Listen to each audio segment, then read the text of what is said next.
શ્રાવણના પ્રથમ દિવસે વડનગર બન્યું શિવમય. શ્રદ્ધા, ભક્તિ અને આસ્થાના ત્રિવેણી સંગમ સમાન પવિત્ર શ્રાવણ માસનો આજે પ્રથમ દિવસ છે. ત્યારે અનંત અનાદિ નગરી વડનગરમાં શ્રાવણના પ્રથમ દિવસે ભક્તિનો અનોખો માહોલ જોવા મળ્યો હતો. વડનગરમાં ભવ્ય ડમરૂ યાત્રાનું આયોજન કરવામાં આવ્યું હતું, જેમાં મોટી સંખ્યામાં શિવભક્તો જોડાયા હતા. રાજ્યના નાયબ મુખ્યમંત્રી હર્ષ સંઘવીએ શર્મિષ્ઠા તળાવ ખાતેથી ડમરૂ વગાડીના ભવ્ય ડમરૂ યાત્રાનો પ્રારંભ કરાવ્યો હતો. અંદાજે 108 જેટલા ડમરૂ વાદકોની ઉપસ્થિતિમાં શરૂ થયેલી આ યાત્રામાં નાયબ મુખ્યમંત્રી હર્ષ સંઘવી પણ ડમરૂ વગાડતા યાત્રામાં જોડાયા હતા. શર્મિષ્ઠા તળાવથી શરૂ થયેલી ડમરૂ યાત્રા વડનગરના વિવિધ મુખ્ય માર્ગો અને બજારોમાંથી પસાર થઈ દેવાધિદેવ હાટકેશ્વર મહાદેવ મંદિર ખાતે પહોંચી હતી. ડમરૂના નાદ અને હર હર મહાદેવના જય ઘોષથી સમગ્ર વડનગર જાણે શિવમય બની ગયું હતું. યાત્રાના માર્ગ પર શિવભક્તોનો ઉત્સાહ જોવા મળ્યો હતો. ભક્તિ અને આસ્થાના માહોલમાં વડનગરની પ્રાચીન સંસ્કૃતિ અને ધાર્મિક પરંપરાની પણ ઝલક જોવા મળી હતી. હાટકેશ્વર મંદિર ખાતે પહોંચ્યા બાદ નાયબ મુખ્યમંત્રી હર્ષ સંઘવીએ હાટકેશ્વર દાદાનું પૂજન અર્ચન કરી આશીર્વાદ મેળવ્યા હતા. આ પ્રસંગે શિવભક્તોને પ્રસાદનું વિતરણ પણ કરવામાં આવ્યું હતું.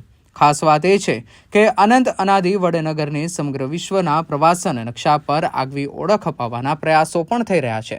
આ જ દિશામાં પ્રવાસન વિભાગ દ્વારા હેરિટેજ રિક્ષા સેવા શરૂ કરવામાં આવી છે. શ્રાવણના પ્રથમ દિવસે નાયબ મુખ્યમંત્રી હર્ષ સંઘવીએ હેરિટેજ રિક્ષામાં પ્રવાસનો આનંદ પણ માણ્યો હતો અને વડનગરની ઐતિહાસિક ધરોહર તથા વારસાની ઝલક નિહાળી હતી. નાયબ મુખ્યમંત્રી હર્ષ સંઘવીએ જણાવ્યું હતું કે શ્રાવણ માસ દરમિયાન વડનગરના નાગરિકો દ્વારા શહેરના વિવિધ વિસ્તારોમાં વહેલી સવારે પ્રભાત ફેરી સાથે ડમરૂ યાત્રાનું આયોજન કરવામાં આવશે. એટલે કે સમગ્ર શ્રાવણ માસ દરમિયાન વડનગરમાં ભક્તિ અને શિવ આરાધનાનો માહોલ જોવા મળશે. વડનગરની ધરતી પર શ્રાવણના પ્રથમ દિવસે યોજાયેલી આ ડમરૂ યાત્રાએ ભક્તિ, પરંપરા અને સંસ્કૃતિનો અદ્ભુત સંગમ સર્જ્યો હતો. એક તરફ ડમરૂના નાદથી ગુંજતું વડનગર અને બીજી તરફ હાટકેશ્વર મહાદેવના દર્શન. ત્યારે શ્રાવણના પ્રથમ દિવસે અનંત અનાદિ વડનગર ખરેખર હર હર મહાદેવના નાદથી શિવમય બન્યું હતું.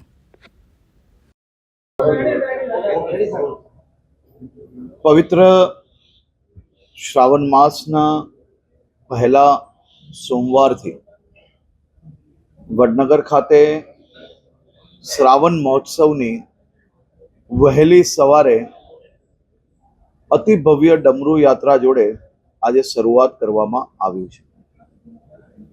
જય હાટકેશના નાદ સાથે વડનગરના નાગરિકો, મહિલા મંડળો અને શહેરીજનો સાથે મળીને દરરોજ સવારે પ્રભાત ફેરી મારફતે ભગવાન શિવજીના ચરણોમાં વંદન કરવા આખું શહેર જાણે કે ડમરૂ યાત્રામાં પરિવર્તિત થયું હોય. આખો શ્રાવણ માસ વહેલી સવારથી શહેરમાં અલગ અલગ સ્થળથી આ ડમરૂ યાત્રાનું શહેરીજનોએ આયોજન કર્યું છે અને દર રવિવારે ખાસ કરીને શિવ ભક્તિની બી વ્યવસ્થાઓ અહીંયા કરવામાં આવી છે. આ અદ્ભુત નજારો જોવા માટે રાજ્યના સૌ નાગરિકોને હું વડનગર ખાતે આવવા માટે ખાસ કરીને આમંત્રણ આપું છું. હાટકેશ્વર મહાદેવજીની આ ખૂબ જ પૌરાણિક મંદિર, જ્યાં મંદિરમાં પ્રવેશ થતા જ એક ખૂબ જ અદ્ભુત અનુભૂતિ થતી હોય છે. એવા હાટકેશ્વર મહાદેવના દર્શન આપ સૌને પ્રાપ્ત થઈ શકે અને શિવ ભક્તિ આપ સૌ લોકો સારી રીતે કરી શકો શ્રાવણ માસના આ પવિત્ર અવસરે. તે માટે ગ્રામજનો અને રાજ્ય સરકાર દ્વારા બધી જ વ્યવસ્થાઓ કરવામાં આવી છે. આભાર. દેશ અને દુનિયાના સમાચાર જોવા માટે અમારી ચેનલ MG લાઈવ ન્યૂઝને સબસ્ક્રાઇબ કરો અને બેલ આઇકોન પર ક્લિક કરો, જેથી રોજે રોજની અપડેટ આપને મળતી રહે. સાથે જ અમારું ફેસબુક અને